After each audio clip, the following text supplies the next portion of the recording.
Welcome to DVR Club, the AV Club's TV recap show. I'm television editor Erik Adams, and alongside me, staff writer Alex McCown. And we're here talking about the iZombie's season finale, Blaine's World. There's a lot of material to work through with this one, so we might as well get into top storylines, which is sort of the unraveling of the Max Rager conspiracy. Yeah, this week we get almost the equivalent of just a 5-minute long info dump by our head of Max Rager, Steven Weber, as he explains to his new scientist for hire just how deep their sort of nefarious plans have gone, that they've known all along about the creation of the zombies. I'm sorry, you're saying this Sebastian is a zombie? Well, now you're getting into semantics here. He craves brains, can't seem to die. His heart beats once every 6 seconds. Yeah, I guess, after a while, it walks like a duck and quacks like a duck. Instead, of course, now all of their plans have sort of gone to naught because, of course, the flash drive has been recovered and exposed to the light of day.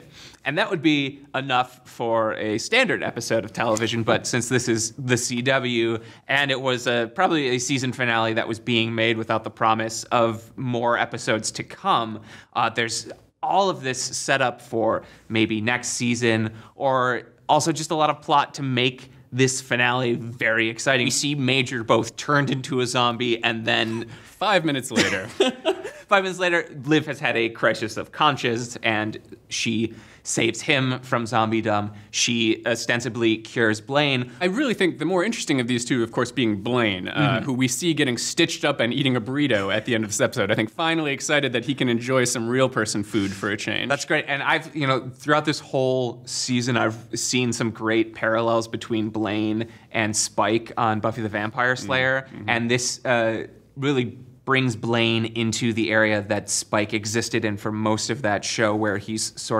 this monster who's been robbed of his monstrousness, and so now he's got to form this uneasy alliance with the protagonist. And Blaine was one of my favorite parts of the first season, so I'm excited to see this next step in his journey. And that brings us to fighting words. This week's installment, of course, being Major's assault on Meet Cute, the evil supervillain headquarters of Blaine. The evil supervillain headquarters in an artisanal meat shop. Exactly. Set to the melodic strains of Der Kommissar.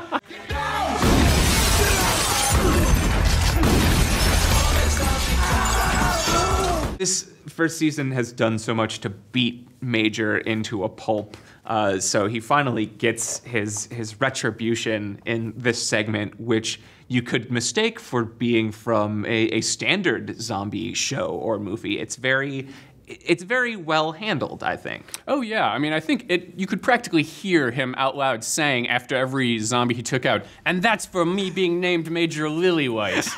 Right, that really was, it was a great scene. It was a great sort of payoff for a character who's been put through the ringer and basically treated almost like Job in this series for the past 5 or 6 episodes. Now, when you say Job, do you mean biblical Job or Arrested Development Job? Because they're kind of the same thing. They are.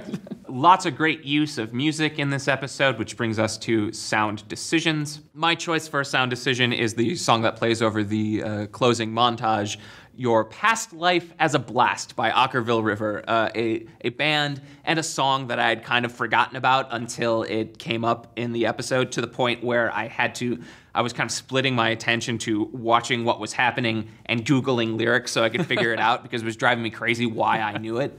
Your life back in a banner, you're a blast, a light, embrace and cheer. Oh my.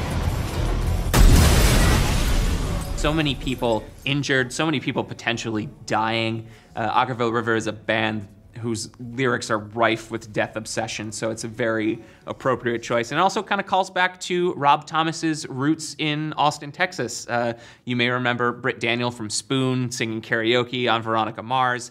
He's still working those connections, and that's nice to see as a former Austinite. No, absolutely. I thought, speaking as someone who wasn't actually an Ockerville River fan, I thought the song worked perfectly in the scene. There's so many places that iZombie's second season can go. I think we'll find some of those places in Speculation Corner.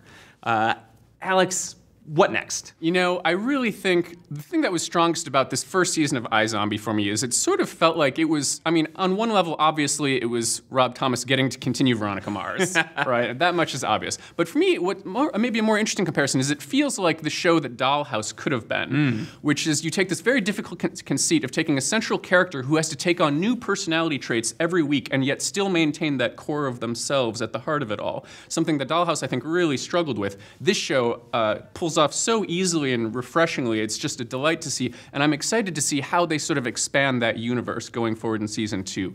It looks like now that we have this hunt for the cure on that's going to really be taking place now that we've got Blaine neutered and Major back to human.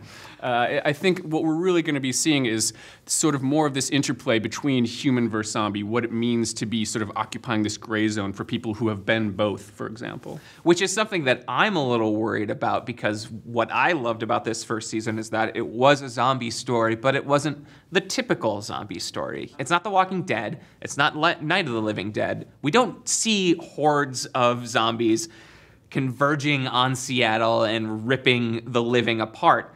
However, we could. As Blaine explains, if his clients don't get their brains, then they're going to go full zombie, and they're going to infect more people. And as viruses tend to go, things will spiral out of control, things will snowball until Seattle and eventually the world is subsumed by zombies. So my great hope for season 2 is that that concern kind of still stays in the background, and there's an effort with the cure kind of stuff to push it further away. Keep The Walking Dead at a distance, because I love the undead PI angle of iZombie. Agreed. Blaine's statement there towards the end was definitely, for me as well, more of a warning than a promise. I think the show's at its strongest when it focuses on these sort of idiosyncratic human relationships between these small groups of people, and for them to try and expand it out into this global pandemic threat seems to be a bit outside of iZombie's comfort zone. And we end now with a warning and a threat. We'll be back with more DVR Club next time. I'm Erik Adams. I'm Alex McCown. Bye!